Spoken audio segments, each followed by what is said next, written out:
I wrote this on my way up here.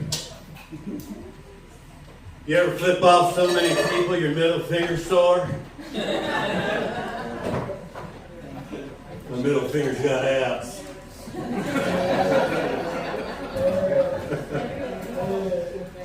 Imagine with me, if you would, a world in which all the roads and highways are under some kind of fucking construction. Are you kidding me?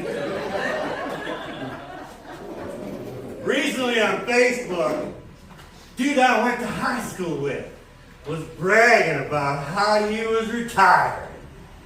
His career choice was indot. Fresh out of high school, filling potholes for the Indiana Department of Transportation. Can you hear me out there, honey? Right on. He talked about how he spent his entire career on the same stretch of highway.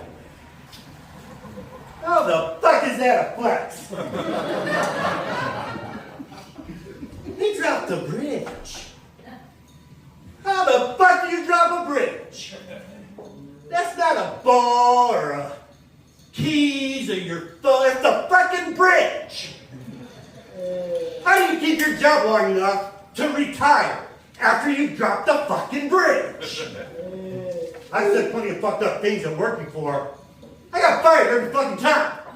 I didn't drop any bridge.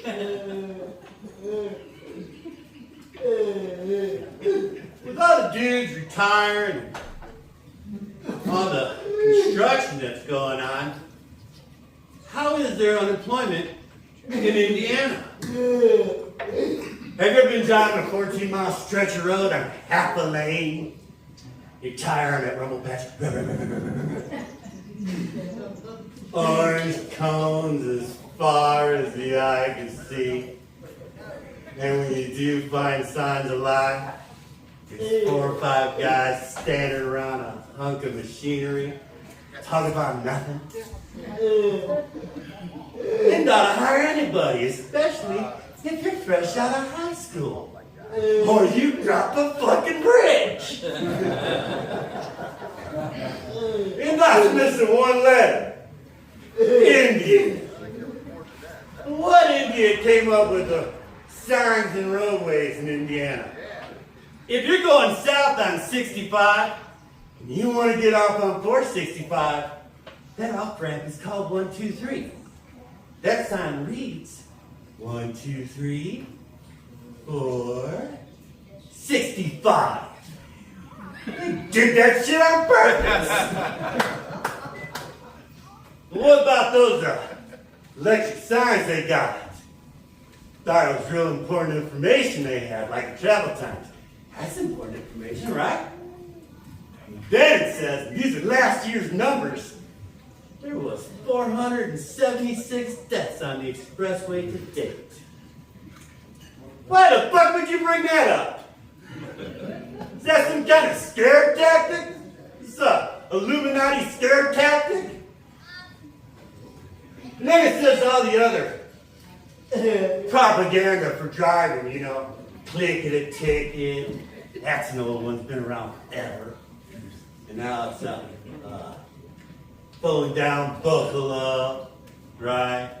And then it said, drive safe, drive sober.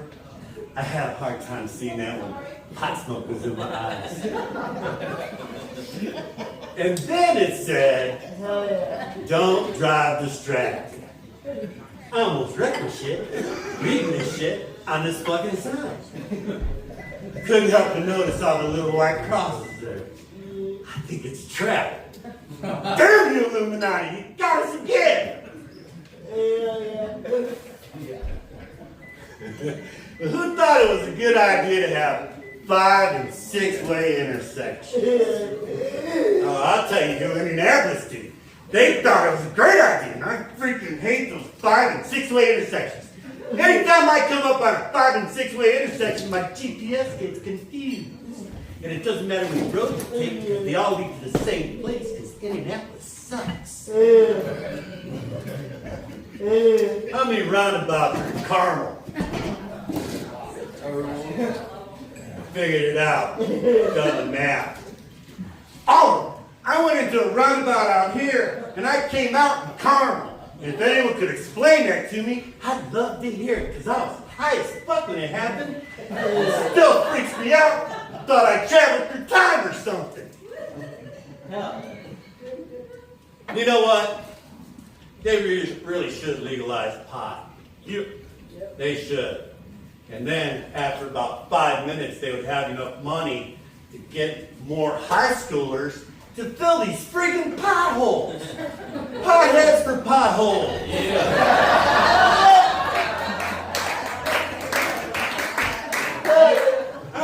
I went over this one pothole. It was so big, it was filled with another car. So you know what? I'm not here to. Well, I was here to bitch about that, but I'm also here to share something with you. I recently witnessed a miracle. Let me paint the picture for you. During the day, I did delivery, and while I was out and about, I crossed paths with this young man. Couldn't have been no older than 14 years old. He was on the sidewalk next to the road. Right next to him in the road was a very large puddle. Now, I had some options. I could go around that puddle and avoid it completely, or I could radically reduce my speed, barely cause a ripple, or I could floor it, which is exactly what I did. Oh, I hit that water like I was Marty McFly's honey in Back to the Future. And the water displacement was epic. There was no water on the ground. It was all in the air. And then time slowed down as this young man braced himself for the avalanche of moisture that's about to crash down upon him. I looked in my rearview mirror. Oh, shit. It is now. I looked in my rearview mirror. Now is when I witnessed the miracle. That young man got up out of his wheelchair and with both fingers flew me the bird. You understand what that means? I'm a street puddle creature, and I healed that man with a drive-by baptism. He no longer requires birds to pull his chariot. My second favorite drive-by baptism, he was this guy in a 10-speed. And he had on all the 10-speed stuff. He had on the shorts, the shirt, helmet, and the pads. He had a number on his back. I bet he shaved his legs. Not the point. Anyway. He was in what I like to call one of Indiana's street ponds. Because this body of water was so big, when I pulled up on it, I thought I saw the Loch Ness Monster. Now he's in the middle of this. And he looks over his shoulder because he hears me coming, and he starts to pedal faster, like he's going to outrun a V8. And I blow past him like I'm in a speedboat. The weight coming off my truck hits him right about here. Hard. Like Poseidon slapped him. He lost control of his bike, went deeper into the street pond, fell over, disappeared into the water. Because the power of Christ compels you.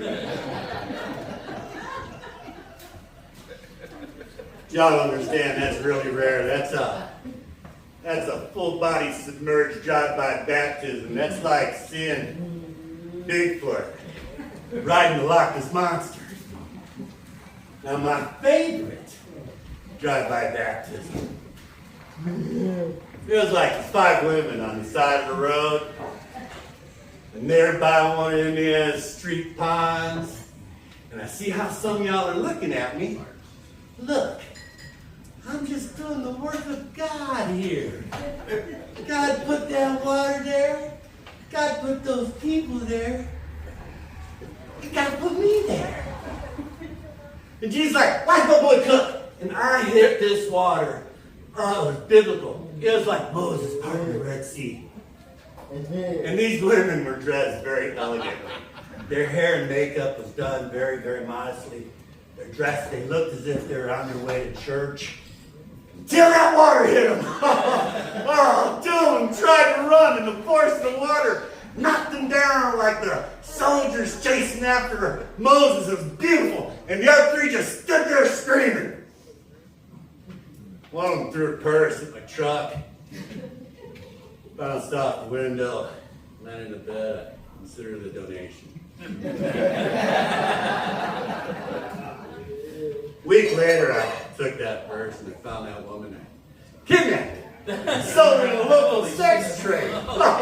Very, very lucrative. That's another story for another time, and I'm out of time. So until next time, I'm Weezy. Yeah.